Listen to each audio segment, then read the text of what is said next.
نعومة شومسكي من وجهة نظره عنده تفسير، نشوف إذا كان ده ممكن يكون مظبوط ولا لا. Those who addressed the hundreds of people who gathered to celebrate FAIR was the world-renowned political dissident and linguist Noam Chomsky. This is some of what he had to say.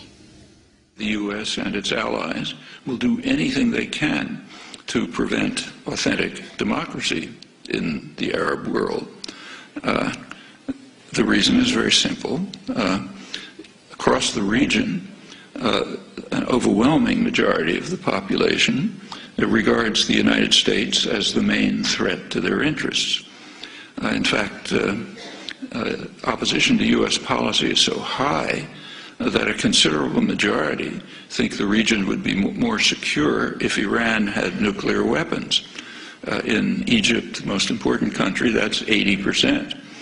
Similar figures elsewhere. There are some in the region who regard Iran as a threat, about 10%.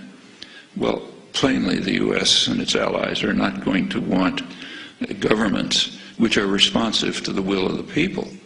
If that happens, not only will the U.S. not control the region, but it'll be thrown out. What about Egypt, most important country, but not a major center of oil production? Well, in Egypt and Tunisia and other countries of that category, there is a game plan which is employed routinely, so commonly it takes virtual genius not to perceive it. But when you have a favored dictator, for those of you who might think of going into the diplomatic service, you might as well learn it. When there's a favored dictator and he's getting into trouble, support him as long as possible, full support as long as possible.